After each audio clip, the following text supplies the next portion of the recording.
प्यारे साथियों, अखबारों में खबरों को आजकल किस तरह चटपटा या सनसनीखेज बनाकर प्रस्तुत किया जाता है वो आपने महसूस किया होगा। कई बार सच्चाई उससे बहुत अलग होती है, लेकिन तब तक जिसका जो नुकसान होना था वो हो चुका होता है। ऐसा ही एक विषय जो आपको सोचने पर मजबूर करेगा, उस पर लेखिका मृदुला शुक्ल जी की एक कहानी सुनिए, देखती हूँ सपने पर। कहानी का नाम है प्रेमी के साथ फरार हुई औरत। उस रोज भी एक औरत दो छोटे बच्चों और छोटे देवर, जो उसके बच्चों जैसा ही लग रहा था, वो भाभी को उसके पति के पास लुधियाने पहुंचाने जा रहा था। उसे स्टेशन पर छोड़कर प्रेमी के साथ फरार हुई थी। कस्बे के सारे अखबारों ने इस खबर को प्रमुखता से छापा था। किसी ने एक, किसी ने दो, और जिसके पास जगह खाली थी उसने इसे 3 कॉलम की खबर बनाई। सबकी भाषा भले ही अलग थी, लेकिन उस औरत को सब नरम या गर्म तरीके से गालियां ही दे रहे थे। आप लोग ये मत समझ लीजिएगा कि मुझे प्रेमी के साथ फरार विवाहिता के साथ कोई सहानुभूति है। अरे भाई, मैं उस टाइप की औरत थोड़ी हूँ। मेरा भी यही मानना है कि अपने बच्चों और देवर को स्टेशन पर छोड़कर भाग जाने वाली औरत को सबको कोसना ही चाहिए। उसने काम ही ऐसा किया है। अरे भागना ही था तो घर से भागती, क्यों स्टेशन पर तमाशा बनाया? बेचारे बच्चे डरे सो अलग, मरखप जाती वहीं कहीं। भागकर कौन सा पीटी उषा बन जाएगी? पर्सनली बताऊं तो मुझे तो भागने के बजाय लड़ मरने वाले ही ज्यादा पसंद हैं। ये खबर आज सुबह के नाश्ते में चटकार चटनी जैसी थी। जिस घर में गई वहां मर्दों ने ऊंची आवाज में औरतों को कुछ इस तरह सुनाया मानो उनके घर की औरतों की कोई बहन भाग गई हो, या फिर उन्हें अपने घरों के खस्ता हालात का इल्म है। उनके औरतें घरों से और उनसे इस कदर उबी हैं कि पहला मौका मिलते ही भाग खड़ी होंगी। वे खबर सुनाने के बाद ये कहना नहीं भूल रहे थे कि भाग के बड़ा सुख पालेगी अब उल्टा। अरे जो ले जाएगा वो इस्तेमाल कर किसी कोठे पर बिठा देगा, नहीं तो वो खुद ही दूसरे, तीसरे, चौथे के साथ भागती फिरेगी। जो अपने आदमी और बच्चों की नहीं हुई वो भला किसकी होगी? ये सब सुनकर यूं लग रहा था मानो उनकी औरतें अगर भागने की तैयारी में हों तो इरादा बदल लें। बातें और भी बहुत कही गईं, जितने मुंह उतनी बात। पान की गुमटी पर खड़े बब्बन ने मुंह में भरा गुटखा थूकते हुए कहा, अम्मा ऐसी भी क्या आग लगी थी? अरे देवर मर्द के पास छोड़ने ही तो जा रहा था, एक दिन और रुक जाती। वहीं खड़े थोड़े अनुभवी दिलशाद ने कहा, जब मर्द छोड़ के परदेश चला गया तो रहा नहीं गया होगा, भिड़ गया होगा टाका किसी के साथ। अब जबकि आदमी के पास जाने को टाइम आया तो उड़ गई आशिक के साथ। अरे भाई, ब्याह के बाद औरत को अकेला छोड़े ही काहे? मर्द का क्या है, वो तो कहीं भी मुंह मार लेवे हैं। औरतों का भी तो मन करे है ना। दिलशाद का ब्याह नहीं हुआ था। गांव की हिंदू विधवा से उसके संबंध थे, ये सबको पता था। उसके मन की टीस बाहर आ गई थी। उसकी बात किसी ने गंभीरता से नहीं ली। औरतें भी कोई कम न थीं। अखबार की उस कतरन को बेटी माँ से छुपा लेना चाहती थी। माँ भी नहीं चाहती थी कि बिटिया की निगाह इस खबर पर जाए। हर औरत इस खबर की आलोचना में बिना कारण और पूरी खबर जाने ही आगे रहना चाहती थी, क्योंकि आलोचना करने से चूकने पर चरित्रहीन समझे जाने का खतरा बढ़ जाता है।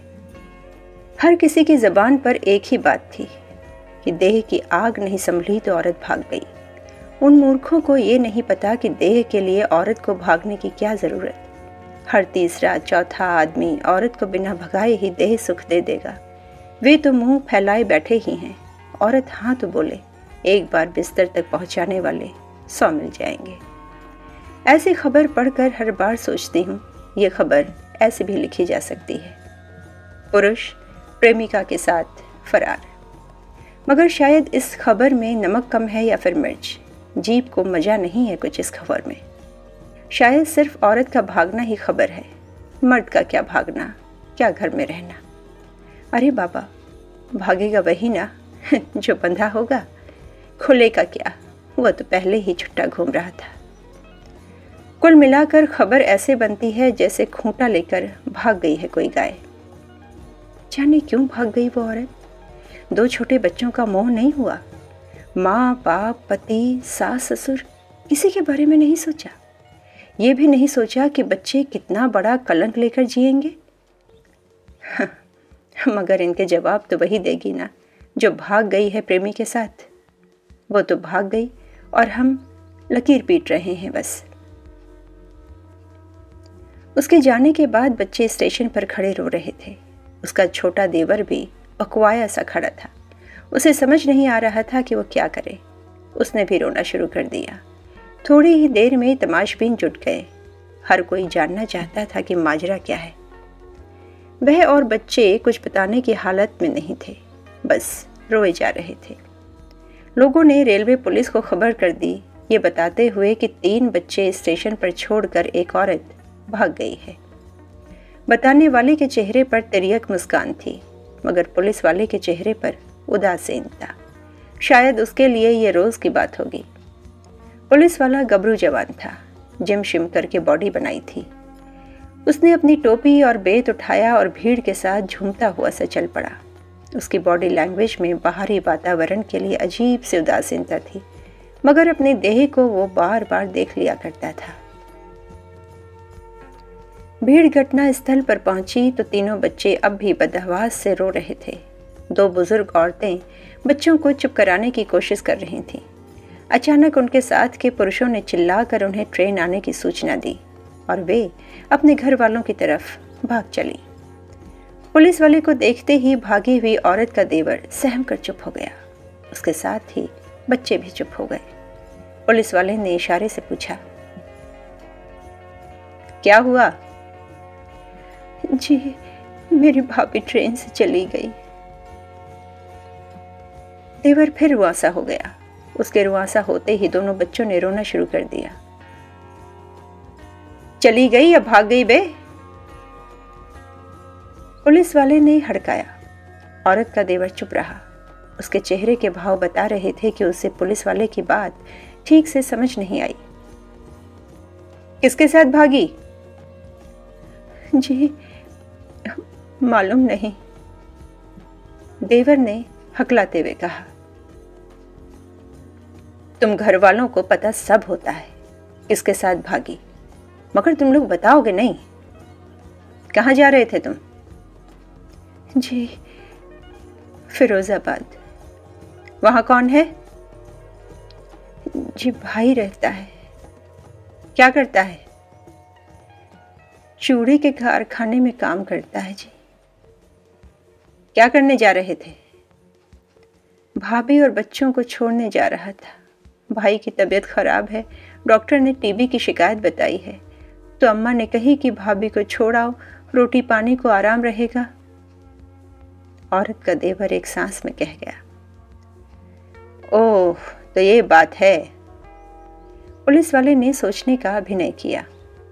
चलो थाने पर बात करेंगे। तब तक वहां अच्छा खासा मजमा लग चुका था। पुलिस वाले के साथ 2 कांस्टेबल भी आए थे।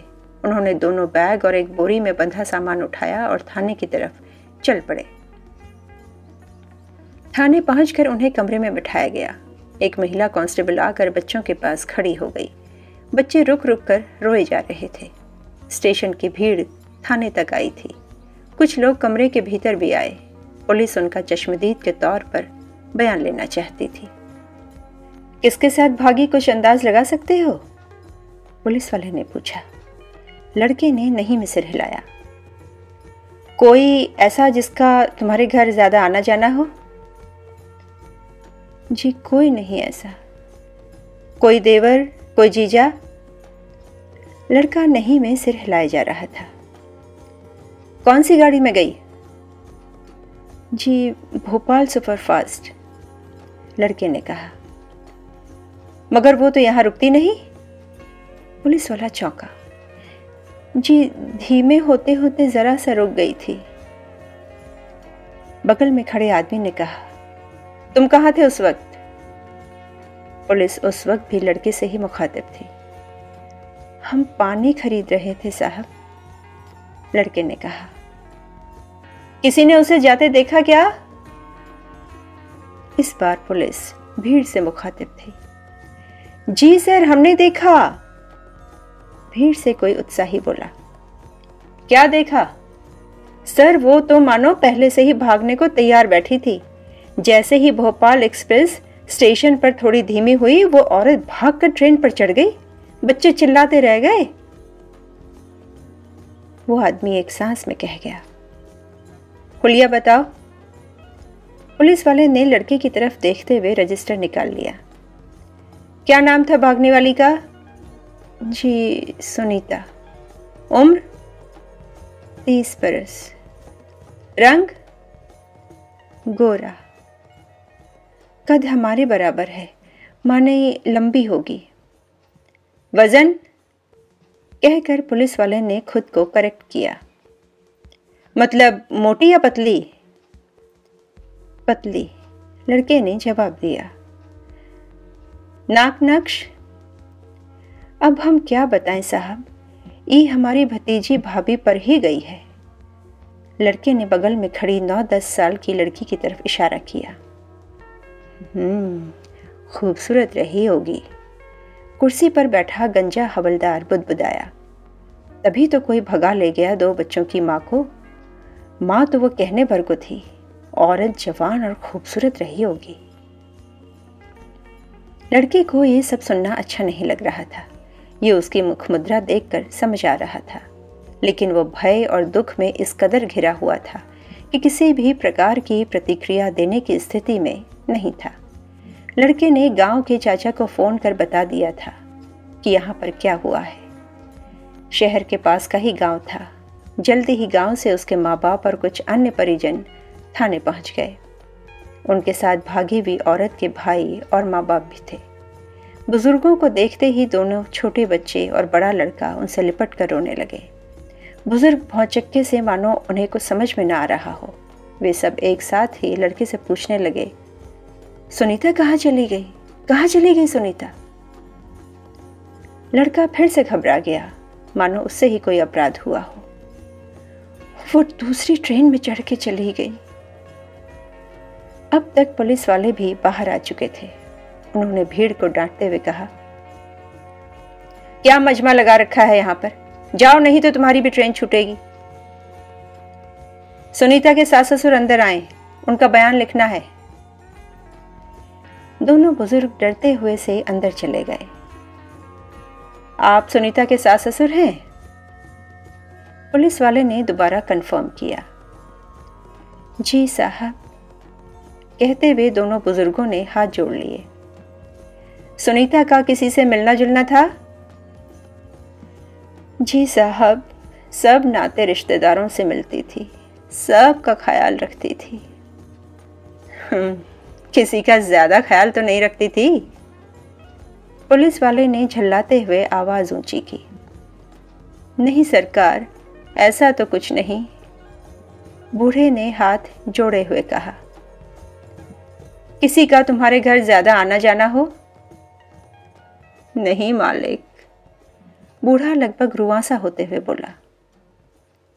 अम्मा, तुम बताओ, तुम तो घर में साथ रहती थी, क्या किसी से फोन पर ज्यादा बात करती थी? करती थी साहब, सबसे करती थी, अपने आदमी से बहुत बात करती थी। तुम्हें कैसे पता कि आदमी से बात करती रही? क्या पता किसी और से बतिया रही हो? अब हमें ये सब कैसे पता चलेगा? कभी शक ही नहीं हुआ तो सोचा भी नहीं। बुढ़िया ने जवाब दिया। फोन कहाँ है उसका? मेरे पास है। देवर ने जेब से फोन निकालते हुए कहा। तुम्हारे पास क्या कर रहा है? रिचार्ज कराने को लिए थे तो यहीं रह गया। फोन में कुल 8-10 नंबर डायल किए गए थे। उसके माँ और पति का नंबर सबसे ज्यादा बार डायल था। इसमें तो कोई बाहरी नंबर है ही नहीं। कहते हुए सिपाही चुप हो गया। सिपाही को खुद से सहमत होते देख बूढ़े का हौसला बढ़ा। साहब, वो ऐसी नहीं थी, आप हमारा यकीन मानो। बहुत सीधी और भोली सी थी हमारी बहू। उसने तो कभी शहर भी नहीं देखा था, कभी रेलगाड़ी भी न देखी, पढ़ी लिखी भी ना थी साहब। जाइए, आप बाहर जाइए, दूसरे बुजुर्ग को अंदर भेजिए। बेहद सपाट लहजे में उदासीनता पूर्वक सिपाही ने कहा। सुनीता के सास ससुर बाहर आ गए। आकर उन्होंने उसके माँ बाप को भीतर भेजा। लड़की के माँ बाप सास ससुर से ज्यादा बूढ़े थे। वे कांपते हुए से आकर जमीन पर बैठ गए। वहां नहीं, यहाँ कुर्सी पर बैठिए, सिपाही ने दोनों से शिष्टता पूर्वक कहा। अब क्या कुर्सी पर बैठे साहब, लड़की ने तो हमारी नाक कटा दी। लड़की की मां ने ऐसे कहा मानो सिपाही ने कुर्सी पुरस्कार की तरह ऑफर की हो। मां की बात सुनते ही सिपाही की आंखों में चमक आ गई। क्या आप बता सकती है कि वो किसके साथ भागी है? हमें क्या पता मालिक, वो तो ससुराल में थी। शादी से पहले कोई प्रेम संबंध था लड़की का? अरे नहीं साहब, 16 में तो ब्याह दी थी हमने। गऊ है हमारी लड़की, एकदम बेजुबान। ये गऊ टाइप की बेजुबान लड़कियां ज्यादा भागती हैं। मुंह जोर होती तो लड़ती भिड़ती पड़ी रहती। भारी सी आवाज वाली महिला कांस्टेबल ने कहा। 3 बरस में गौना हुआ था साहब, तब से इसकी सास ने कभी भेजी ही नहीं हमारी बिटिया। चाहे तीज त्योहार हो, चाहे काज परोजन, हमारी बिटिया तो नैहर को तरस गई और हम नाती नातन का मुंह देखने को।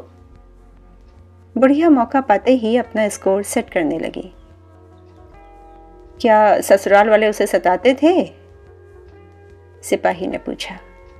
नहीं मालिक, प्यार से रखते थे, बहू बेटी की तरह कोई नहीं सताता था उसे, बूढ़े ने जवाब दिया। इस बुढ़िया की बात में मत आइएगा साहब, ये कुछ भी बोल जाती है। लड़की के पिता ने अपनी पत्नी की तरफ इशारा करते हुए कहा। भीतर के ऑफिस में माथापच्ची चल रही थी। आखिर वो गई कहाँ, क्यों गई, किसके साथ गई? मायके ससुराल वालों की बात से लग रहा था भागी नहीं है। कहीं ऐसा तो नहीं कि ससुराल वाले सताते हों। अब जब पति को टीबी हो गया तो उसकी सेवा करने भेज दिया। अड़ोस पड़ोस का कोई हो जिसे सारे हालात का पता हो और बहला फुसला कर ले गया हो। कहीं मामला ह्यूमन ट्रैफिकिंग का ना हो। जिस तरह से भोपाल एक्सप्रेस यहाँ पर रुकी, जबकि वो यहाँ कभी रुकते ही नहीं, और वो महिला भाग कर चढ़ी, उससे तो ये कोई बड़ा षड्यंत्र लगता है। लोकेशन ट्रेस होने के खतरे से फोन भी छोड़कर भाग गई है। दूसरा सिपाही बोला। महिला कांस्टेबल ने कहा, यार ये ऐसे घर वाले लग तो नहीं रहे, सभी सीधे साधे और भले लग रहे हैं। दूसरी बोली, अरे तुम गांव वालों को जानती नहीं, थाने आकर इनकी फट जाती है तो ये गौ हो जाते हैं, अपने घरों में ये चतुर सियार होते हैं। कोने में उनिंदा बैठा व्यक्ति बोल पड़ा, फिर तुम ही बताओ आखिर वो गई क्यों? फिरोजाबाद जाने वाली गाड़ी के बजाय भोपाल की गाड़ी में कैसे और क्यों बैठ गई? अगर गलती से भी बैठी तो सबको छोड़कर क्यों भागी? लेकिन अगर वो किसी के साथ भागी तो परिवार में कोई अनुमान क्यों नहीं लगा पा रहा था? फोन बुक देखी, लड़की का कोई नंबर बाहर का नहीं है, सब डिलीट किया हुआ है। बहुत देर से चुप अर्दली भी बोल उठा। वो और उसका प्रेमी बेहद शातिर है और उसके परिवार के लोग बेहद भले और विश्वासी। अंत में पुलिस इसी निष्कर्ष पर पहुंची।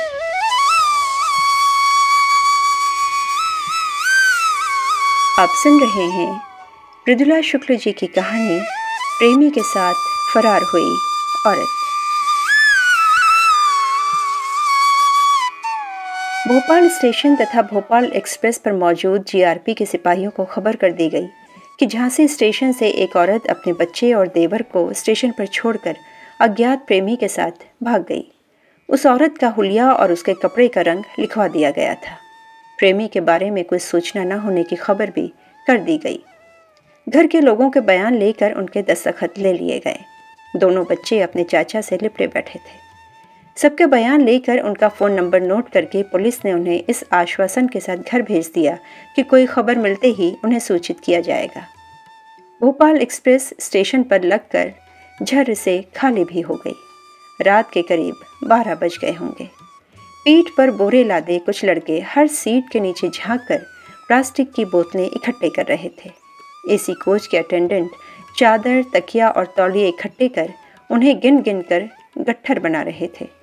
कम पड़ने पर यात्रियों को गरियाए जा रहे थे। सब खिड़कियों के शटर खटाखट गिराते, लाइट्स बंद करते एक एक ट्रेन में अंधेरा छाने लगा। ट्रेन में सवार जीआरपी के सिपाहियों ने स्टेशन पर पहुंचकर अपनी बंदूक दीवार से टिकाई भर थी कि अचानक B3 कोच का अटेंडेंट घबराया दौड़ता हुआ सा आया। साहब, B3 का टॉयलेट नहीं खुल रहा, भीतर से बंद है, उसके भीतर कोई है। अरे, लॉक तो नहीं अटक गया?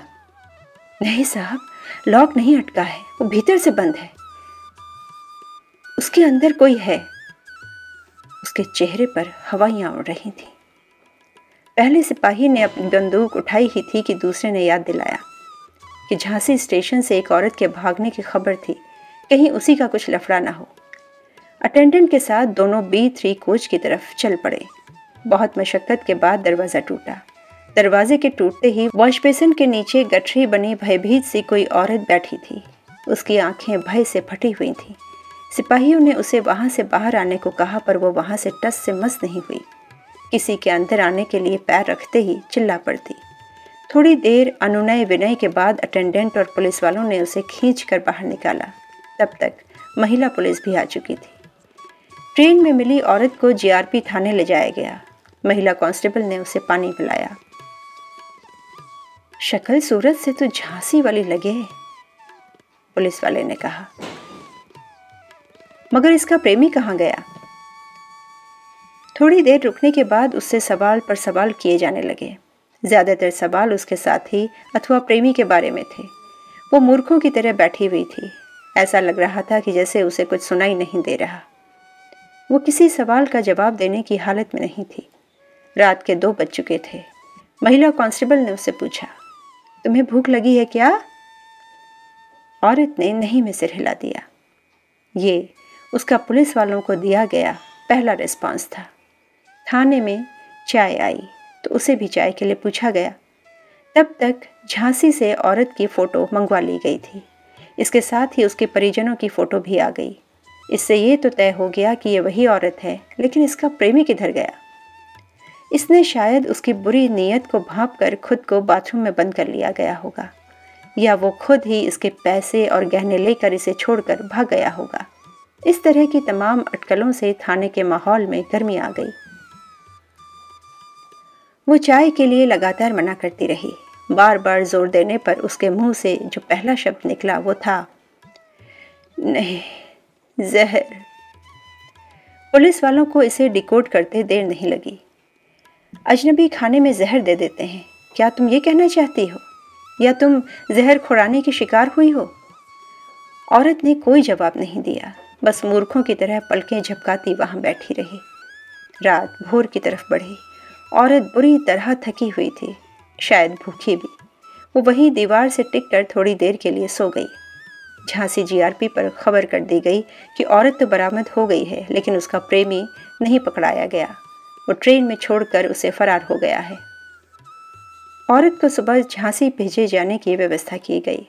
10 बजे की गाड़ी से एक महिला और एक पुरुष कांस्टेबल उसे लेकर झांसी रवाना हुए। रास्ते में उसे बहुत बार कहा गया कि वो कुछ खा ले, वॉशरूम चली जाए, मगर वो किसी बात के लिए राजी नहीं हुई। बुद्ध बनी दोनों पैर ऊपर किए खिड़की के बाहर ताकती रही।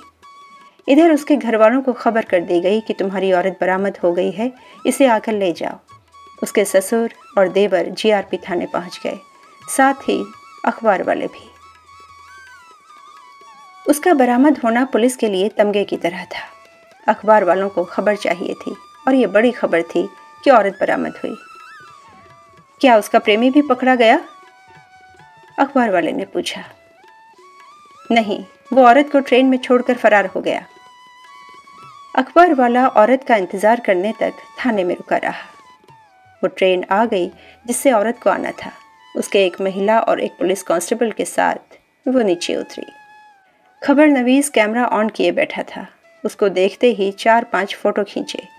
किक मार कर मोटरसाइकिल स्टार्ट कर चलता बना। इधर औरत ने पहले अपने देवर को देखा और बदहवास भागी। सामने ससुर को देखकर सिर पर पल्ला कर लिया। उसका देवर भी धारों धार रोते हुए कह रहा था, भाभी आप कौन सी रेलगाड़ी में चढ़ गई हम सबको छोड़कर? औरत ने रोते रोते कहा, लाला आप काहे नहीं चढ़े रेलगाड़ी में, बच्चों को काहे नहीं चढ़ाए? आप तो कह रहे थे कि जैसे ही रेलगाड़ी आए आप भाग के चढ़ जाइएगा, बच्चों और सामान को आप चढ़ा लेंगे। हम जैसे रेलगाड़ी आई भाग के चढ़ गए और फिर रेल चल दी। हम कैसे चढ़ते भाभी, वो अपनी रेलगाड़ी नहीं थी, हम तो पानी लेने गए थे, आप दूसरी रेलगाड़ी में चढ़ गई। हमको थोड़े ही न पता था किसमें चढ़ना है लल्ला, आप ही रास्ते भर समझाते आए थे ना, जैसे रेलगाड़ी आए भागकर चढ़ना है, सामान और बच्चों की चिंता नहीं, उन्हें आप चढ़ा लेंगे। हम तो वही किए ना लाला। हम कितना डर गए थे। वहाँ पैखाना जैसी कोठरी में पहुँच के अंदर कुंडी लगा कितनी देर बैठे रहे, तभी ये पुलिस वाले आकर हमें ले आए। दोनों जिले के पुलिस वाले आश्चर्य से देवर भाभी के गिले शिकवे सुन मंद मंद मुस्कुरा रहे थे। अगले दिन अखबार में खबर थी, विवाहिता के नकद और गहने लेकर प्रेमी उसे ट्रेन में छोड़कर भागा।